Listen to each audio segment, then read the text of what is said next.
Police മർദ്ദിച്ചെന്ന ആരോപണവുമായി കോഴിക്കോട്ടെ പ്രാദേശിക മുസ്ലിം ലീഗ് നേതാവും രംഗത്തെത്തിയിരിക്കുന്നു. ACPയും CIയും മർദ്ദിച്ചു എന്നാണ് മാമുക്കോയുടെ ആരോപണം. അന്ന് മുഖ്യമന്ത്രിക്ക് പരാതി കൊടുത്തെങ്കിലും നടപടിയുണ്ടായില്ല. മർദ്ദന ദൃശ്യങ്ങളും പുറത്തുവരുന്നുണ്ട്. സാനിയോ മനോ വിവരങ്ങളുമായി. സാനിയോ, എപ്പോൾ നടന്ന മർദ്ദനമെന്നാണ് ഇപ്പോൾ ലീഗ് പ്രാദേശിക നേതാവ് പറയുന്നത്? എന്താണ് ഈ കേസിനാസ്പദമായ സംഭവം? എന്താണ് ഇപ്പോൾ നമുക്ക് അറിയാനാകുന്നത്? സ്മൃതി, ലീഗ് പ്രാദേശിക നേതാവ് മാമുക്കോയ ഇപ്പോൾ എനിക്കൊപ്പമുണ്ട്. 2023 അദ്ദേഹത്തെ മെഡിക്കൽ കോളേജ് ACP ആയിരുന്ന സുദർശൻ, അതുപോലെ അന്നത്തെ മെഡിക്കൽ കോളേജ് CI ആയിരുന്ന ബെന്നി എന്നിവർ ചേർന്ന് മർദ്ദിച്ചതെന്നാണ് അദ്ദേഹത്തിന്റെ ആരോപണം. 2023 സംഭവം. 2023 ഡിസംബർ 23 തീയതി തന്നെ കാണാനുണ്ട്, നല്ല അടിയിട്ട്. അതെ, അതിന്റെ മുന്നേ തന്നെ ഗ്രൗണ്ടിലിട്ടിക്കാണ്ട് നല്ല രീതിയിൽ ഒരു തലക്കടിച്ച്, പിന്നെ പുറത്ത് കുത്തിപ്പിടിച്ച്, പിന്നെ ചട്ടിത്തൊപ്പിച്ച പോലീസല്ലേ CRPF, അവര് ബെന്നി, പിന്നെ ആദ്യം അടിച്ചത് സുദർശന്, പിന്നെ ബെന്നി, പിന്നെയാണ് പോലീസുകാരെ പിടിച്ചു വെച്ചിട്ടാലും ഇവിടെ അടിച്ച്. അവിടുന്ന് അടിച്ച് കഴിഞ്ഞതിൻ്റെ ശേഷമാണ് ഒരു ഇങ്ങോട്ട് കൊണ്ടുവരും. പറയുന്ന കാരണം ഞാൻ എന്നോട് ചോദിച്ച് പേര് മാമുക്ക അതേ എന്നാ പറഞ്ഞു. അപ്പോൾ ഞാൻ പറഞ്ഞു ഞാൻ വരണമെങ്കിൽ ആ സ്ഥലത്തേക്കോ മറ്റുള്ളവർക്കോ ഞാൻ വന്നില്ല, ഞാൻ വേറൊരു ക്യാമ്പസിലാണ് ഉള്ളത്, ഞാൻ അങ്ങോട്ട് വരേണ്ട ആവശ്യമില്ല, എനിക്ക് എന്തെങ്കിലും എന്നെ അറസ്റ്റ് ചെയ്യാൻ തർക്കം ഉണ്ടായിരുന്നു, അതുമായി തർക്കം ഉണ്ടായി. പക്ഷേ ഞാൻ ആ തർക്ക സ്ഥലത്തേക്ക് പോയിട്ടേ ഇല്ല. അവിടെ ഒരു CCTVയും കാര്യങ്ങളൊക്കെ ഉള്ള, പക്ഷെ അവിടെ പോയിട്ടില്ല. ആ വിഷയത്തിൻ്റെ പേരിലാണ് ഇവലിന്നെ അന്വേഷിച്ച് അവിടെ വന്നിട്ട് ഞാൻ ചോദിച്ചു സമൻസ് ഉണ്ടോ? ചോദിച്ചില്ല.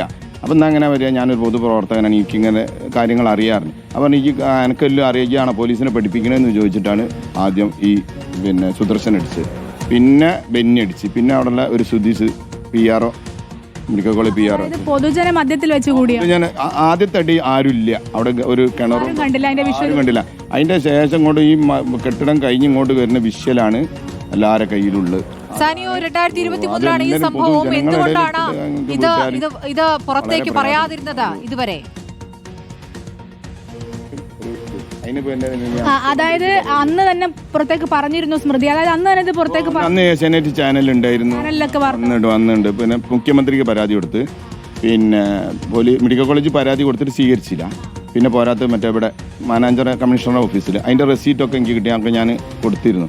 പക്ഷെ അവർ മൊഴി എടുത്തെന്നല്ലാതെ പിന്നെ പോലീസ് കേസായതുകൊണ്ട് പിന്നെ മുഖ്യമന്ത്രിക്ക് കൊടുത്ത പരാതിക്ക് എന്തെങ്കിലും മറുപടി ഒന്നുമില്ല. അന്ന് കുറേ അങ്ങനെ പറയാനല്ലാതെ ഒന്നും കിട്ടിയില്ല. അതൊക്കെ പോലീസാകുമ്പോൾ ഒരു ആഭ്യന്തരം കൈകാര്യം ചെയ്യുന്ന മുഖ്യമന്ത്രിയാണല്ലോ. ഈ അടുത്തെന്തെങ്കിലും അന്വേഷിച്ചോ ഈ കേസിനെ പറ്റി? എന്തെങ്കിലും ഒന്നും അന്വേഷിച്ചില്ല. പിന്നെ അതിൻ്റെ വയ്യേക്ക് പോകണമെങ്കിൽ പിന്നെ പൈസയും ചിലവാക്കിയിട്ട് കോടതിയിലും മറ്റും പോകണം. കോടതിയിൽ തന്നെ നമ്മൾ കൊടുത്താൽ തന്നെ സ്റ്റേഷനിൽ റിപ്പോർട്ട് കൊടുക്കണം, അത് കൊടുക്കൂല്ല. പിന്നെ പോലീസുമായിട്ട് പിന്നെ ഓലൊക്കെ ഏതെങ്കിലും കാലത്ത് യൂണിഫോമൊക്കെ അവരെ കഴിച്ച് മാറുന്ന കാലം വരെ നമ്മൾ കാത്തിക്കണം.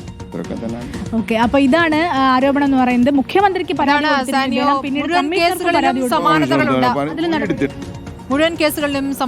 2023 3 സംഭവങ്ങൾ നടന്നിരിക്കുന്നത്. 2003 നടന്ന സംഭവങ്ങളിൽ പോലീസിനെതിരെ മർദ്ദനമേറ്റവർ പരാതി കൊടുക്കുമ്പോൾ പോലീസ് ആ കേസ് എടുക്കുന്നില്ല എന്നുള്ളതാണ്, പരാതി എടുക്കുന്നില്ല എന്നുള്ളതാണ് 3 സംഭവങ്ങളിൽ കണ്ടിരിക്കുന്നത്.